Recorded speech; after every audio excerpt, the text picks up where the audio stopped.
And so for you to go from that minimum wage to a higher wage or to a 6-figure or 7-figure or how many ever figures, it's the investment that you have made in yourself and the value that you're bringing to the company. And so the surest way to increase your income is to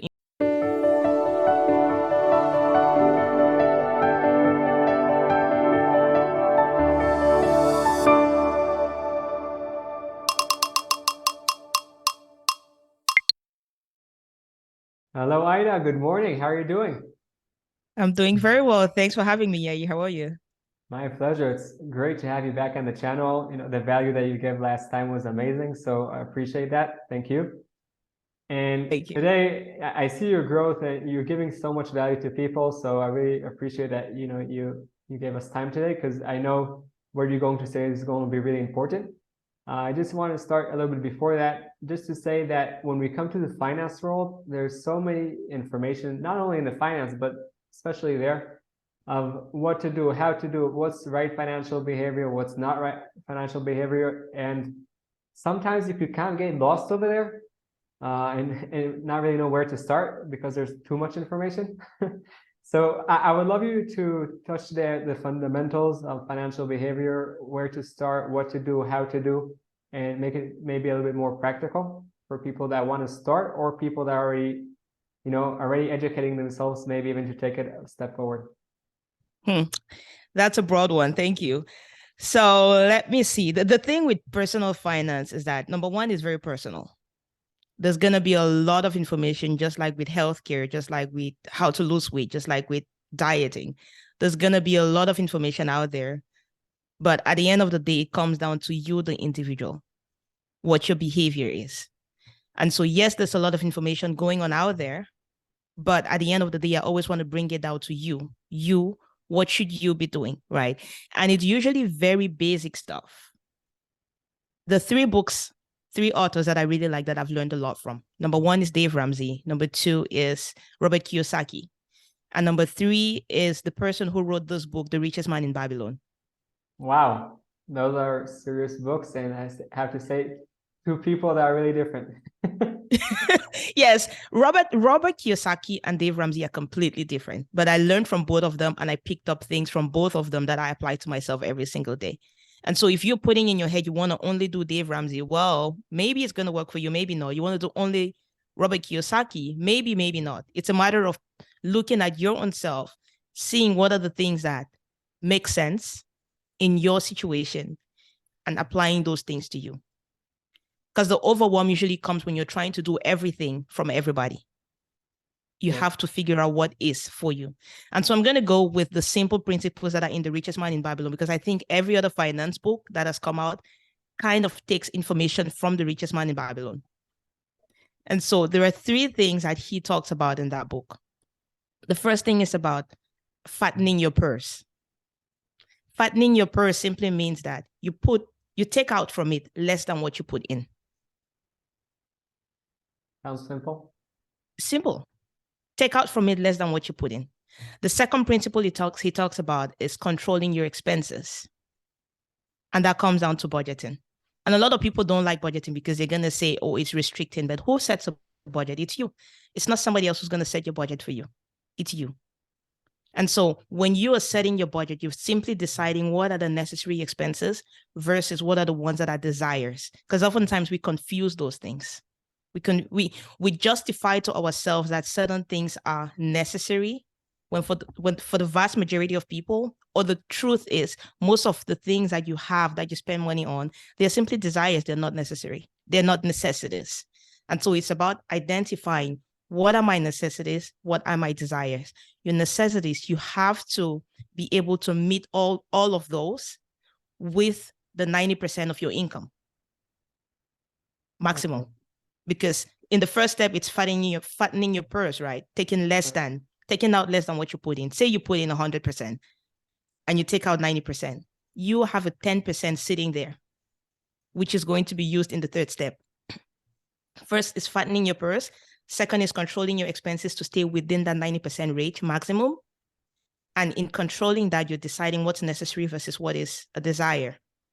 And in the third part of that is making your gold multiply. Gold is not literally gold, but gold is like whatever you have, which is the 10% you've been keeping away. You have to make that money to start to grow. It's a simple, basic principle that if you start to follow that, you can forget about all the fancy things, right? But it's just about following those 3 simple principles and apply them to your own life, and you should be fine. I love it. I love it how you know you take it from the book, you make it simple. I'm a really big believer in making it simple. But I do have actually 2 questions. One is, when we come to investments, I know you work with it a lot. The whole tax, the whole tax issue is a really big thing, because there are investments that are deferred with tax, investments that you pay less tax. So I want you to talk more about that. I think it's really important that people put in their mind that every dollar they make, or wherever they live in the world, there'll always be tax that would be reduced from that. So how can you reduce that tax legally?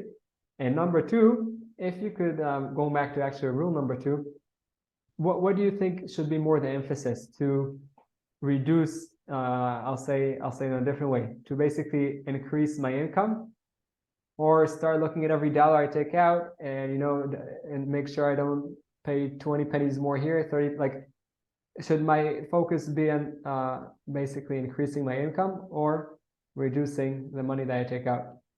Great question. I'll start with the second one. Your focus should be on increasing the money.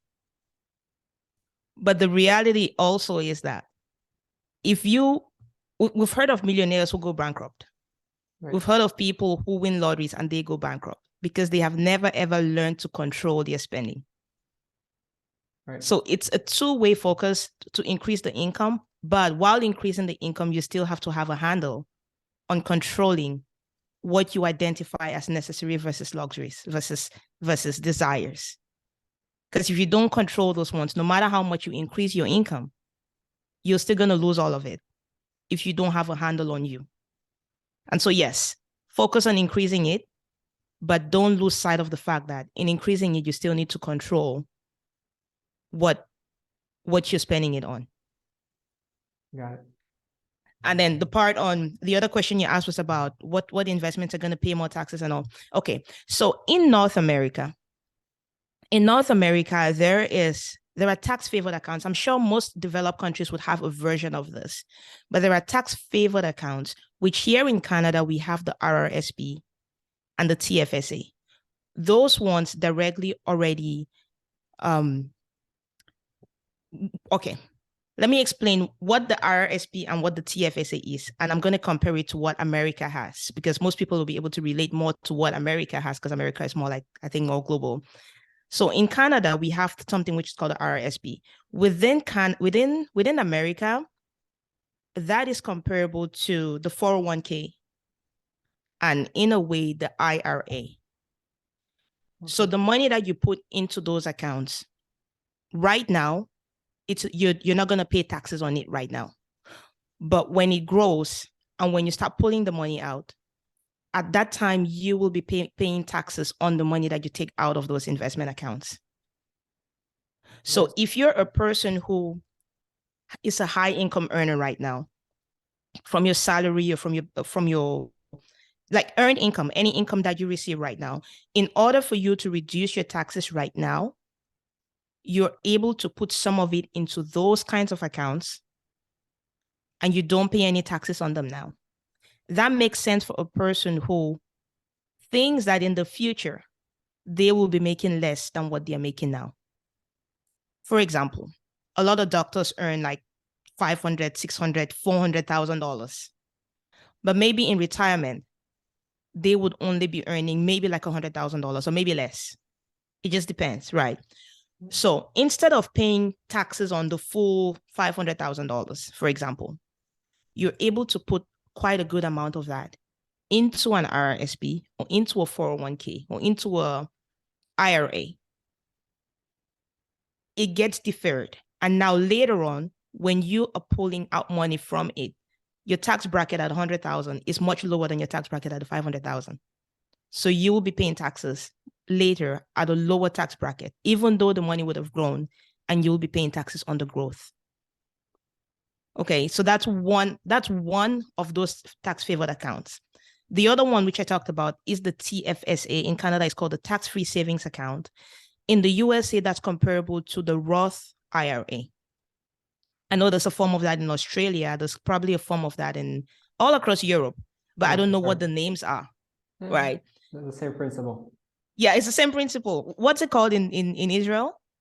It's in Hebrew, so Oh, yeah, it's yeah, I know exactly okay. exactly what you're talking about. Okay. So in Canada, we have the TFSA, which in the USA is the Roth IRA. Now, the dollars that you put into those accounts, you've already paid taxes on them. When you put money in there, you've already paid taxes on it. Now, whatever the growth ends up to be, once you pull out, you will never ever pay taxes on it. No matter how much it's grown, you will never ever have to pay taxes on it, for the simple fact that at the moment of paying the money, of contributing the money into those accounts, you had already paid taxes. So you contributed after tax dollars into those accounts. And so your after tax dollars will grow tax free in each of those accounts. Now, who is it good for? Well, you're going to have to talk to your accountant so that they can look for you and see which of those accounts you should be using. Ideally, you should use a combination of both, because what I tell people is, if you're trying to lower your taxes now, put it in the RRSP. But because you put it in the RRSP, you will very likely get a tax refund. Take the tax refund. You don't need it because you're already living on your regular income. That tax refund comes back to you. In my mind, I consider that as extra money. Take that extra money and invest it in your TFSA. So you've used the same money to invest twice. Nice. Right. And the mistake that a lot of people make is, once they have put their money into those accounts, they forget to instruct that those funds should be invested. So it's very possible, and I've seen a lot of people do that.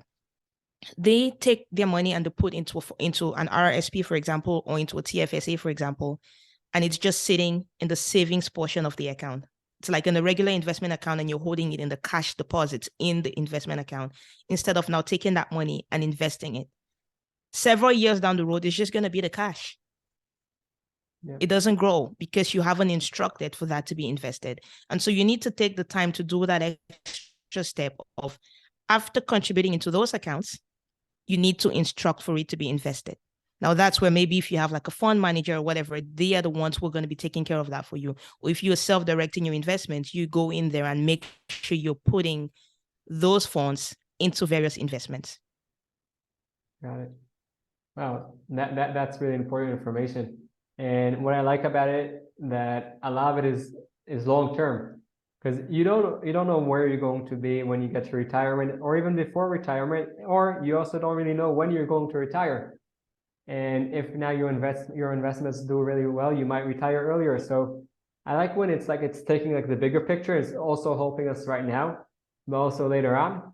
I do want to say that, I come more from the real estate world, and you just now spoke about money that came from income, but a lot of people take debt in order to buy real estate and things like that.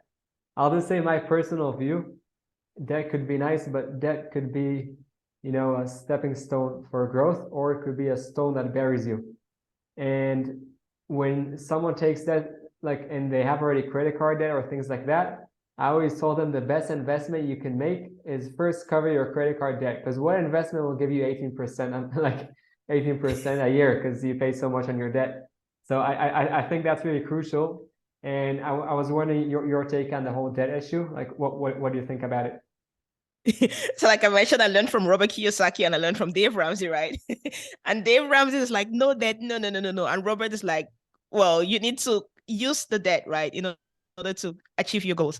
I learned from both of them and I apply both of them. Definitely pay off your credit card debt. Don't carry credit card debt for whatever reason. Like, use the credit cards before any investments, of course. So if you're trying to invest, like you said, whatever investment you're investing in, unless maybe things like real estate that would sometimes give you like 100% or whatever return on your investment, unless you're doing that and you really, really know what you're doing, before you want to go into any of those investments, you have to at least pay off your credit card debt. Because right here in Canada, for most credit cards is like 21%. It's not even 18%. It's 21% interest. So if you're carrying that, which investment is going to pay you that much, right? There's some that are like 7%, but you really need to have like a great credit score, and you need to have requested to have like a preferential interest rate based on the fact that you have this credit score. It's something you have to call and negotiate to have it. But the vast majority of people, assuming we're talking to regular people, the vast majority of people pay anywhere between 18 to 21%. In the US, it goes to like 24% interest on your credit card. Pay that off first. There's no reason you should be carrying the balance there. Right. That's the best investment you can do in yourself right now. Well, the best investment is actually investing in yourself. But if you got cash, you got money, and you want to put it somewhere, and you're carrying that debt, pay off those debts first. And then, of course, real estate is a really, really great investment. And I'm sure you can say a lot about that, a lot more than me, more than I could even think of about that. Yeah. I like what you just now mentioned, Ida, invest in yourself. And I think that would take us back to step number 2. Investing in ourselves, that's number 1. I just had a few great interviews with some amazing people that talk more about fitness and nutrition. And when we don't do that, when we don't have ourselves, we might have a business, but if we lose our health, so we won't be there for the business. But now I'm talking more about the raising income part. When we invest in ourselves and we create like better skills, or we sharpen our skills, do you think that could maybe be a good opportunity, maybe to raise our income, or to go and ask for a raise from the boss? Because some people that are listening to this right now, it's great, we're talking about it, a little bit about investments, but some people might be saying like, what? They're talking to me about investments. I'm not even sure how to get $5 more in my salary. So how do you recommend people invest in themselves? That way they could raise their income? The surest way to raise your income is to invest in yourself. Become more valuable to your company, and they would not want to lose you. And even if they lose you, the value you already have in yourself, you're able to go and command more in the next company, just because you've been able to invest in yourself and you now command more. And I posted about this in one of my TikTok videos, and people were actually a lot of people came very negative on that. Like, okay, so here's the thing. There are companies, let's take McDonald's, for example.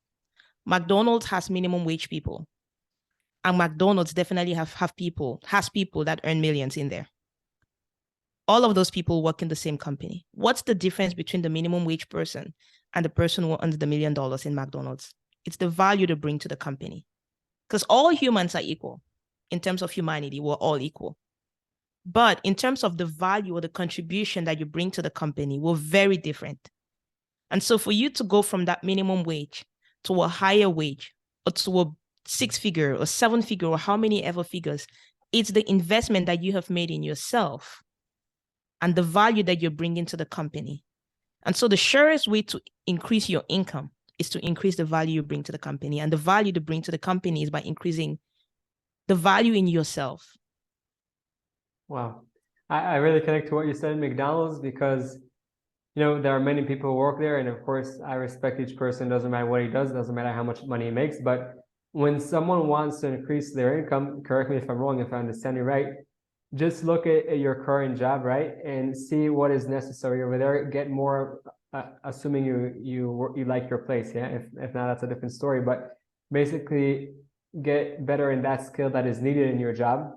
And then you could just ask for a raise. And by the way, I also think if someone doesn't like their job, but they like their field, so they could look, in a macro type of look and see, okay, what are the skills that are needed, like you're just now saying, and the more value you give in those skills, you'll get more. So what you're saying right now is something that each person could do.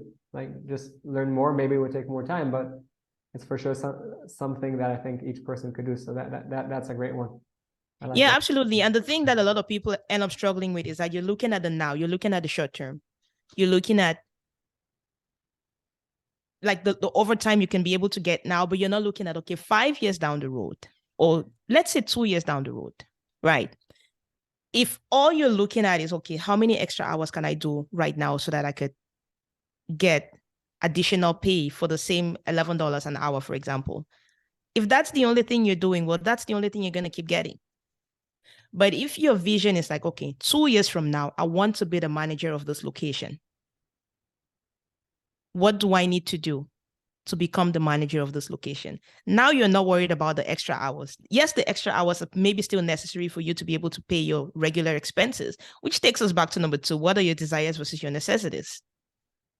If you can control that, then you give yourself additionally that flexibility to not only worry about making the extra hours income, but adding the value to yourself so that you can go from being the person flipping the burgers, which I love.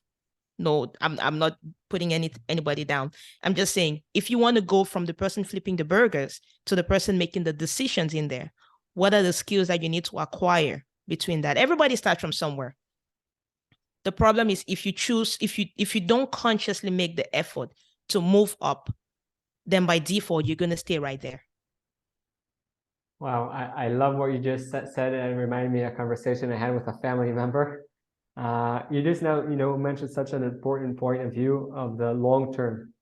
Looking, like zooming out, looking is what I'm doing now, serving my goal and looking at the long term. Because he told me, listen, right now, I like the salary I'm making is pretty low, and I told him, okay, it's fine, but you could get some skills, and in the future, like you said, I told him the exact same thing. I said, look at the big picture. Look how many people, how much people make in your field. Look what skills they have, and in the big picture, you'll get there if that's what you want. And his vision was that, like, right now, okay, right now I'm making whatever amount it is, and nothing worthwhile in life, I believe, nothing worthwhile in life comes with no work. Work is not a bad word. Work is something good. If we get something and we didn't work for it, usually we won't appreciate it. So maybe I'll correct it there.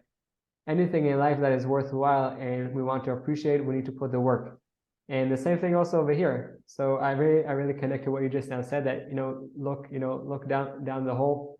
Where can you get with those skills and not what's happening right now in this second? So I think that point of view is really, really, really important. And I appreciate you for that. I want to ask one more question about the investment part. So I believe that, like you said, it's really all like differs from one person to another. But that 10% rule, I don't think it's good for everyone. Like some people, it's also 1%. But I think some people, I also had this conversation with a person that came for consulting. I understood what's their situation. And I think sometimes it's good to go all in. Like if you have that opportunity now that for some reason you don't have a lot of expenses or you have high income, don't stay 10%. Like, yes, put a lot in more. and maybe later on in the future, you'll be in a place like you'll only put 5. But what are your thoughts on that? I agree with you. So like I said, again, all of those are guidelines, right? It comes down to the individual. So if you're a person who is starting out, let's say you're in your early 20s, and if you only wanted to put 10% in, and you put it for a certain number of years, you will still get to the goals that you set because you started early, because compound interest is going to work for you. But at the same time, if you're in your 20s, you can probably afford to put in more than the 10% because you don't have any of those additional fixed monthly expenses that people in their 30s or 40s with families have. And so it is an individual thing, and definitely work with those numbers and see what it is that works best for you. If you're able to put in more, by all means, put in more. But if you're not able to put more, don't go anywhere lower than 10%. That's what I'm saying. Because if you wait for the end of the month, because some people are going to say, sorry, I don't have the money to put aside. Well, you do. Your expenses are going to shrink or expand not shrink, but expand according to your income. If somebody is earning, for example, $30,000 right now, and they start earning $50,000, the expenses are going to go up to match the $50,000. But if yes, or more, right? But if they consciously say, I'm going to keep my expenses at $30,000, then guess what? They have $20,000 to put aside. I'm assuming taxes are taken care of. They have $20,000 to put aside. But that is for you to decide beforehand that this is how much I am going to put aside. And you put that aside. And then you make your expenses fit within the amount. Or if you want some more, then you go out and get the extra, which is because back to your question of should you be concentrating on reducing the expenses or concentrating on increasing the income. And I said, go increase the income, but you still have to have a handle on those expenses. And so the point is, to your point, yes, the amount of investment, that the amount of funds that you want to put aside for investment, it varies from person to person. Each person has to take this general guideline and make it apply to them. You have to do the work to see what it is that works for you. Right. I love that. You know, everything is personalized, but we have those guidelines. So Ida, amazing value. I really appreciate that. Can you please tell people, you know, people that do want to go into that personal area and understand more what is best for them, can you please tell them where they can find you? So the best place to find me right now is actually on Instagram, and my handle is at Ida Azefor. So IDA AZEFOR, my two names as you see them on the screen. Also, that's my website. But the easiest place to reach out to me right now is actually Instagram or Facebook or TikTok or whichever social media platform that you're on. I'm probably there. Nice. You give their amazing value. So I really do recommend, if anyone has further questions that, you know, that are more relevant for them, do contact Ida. I'm sure she can help you. And, you know, that would help, of course, yourself, your family, and whoever's around you. So Ida, again, thank you very much. It was a pleasure to meet you again. And keep on doing your great work. Thank you. Thank you for having me, Yair. I hope you enjoyed the video and you got some tools to overcome your challenges and light your path. For us to help other people, please press that thumbs up and subscribe to the channel. And don't forget that the most amazing things in life are the one you take for granted.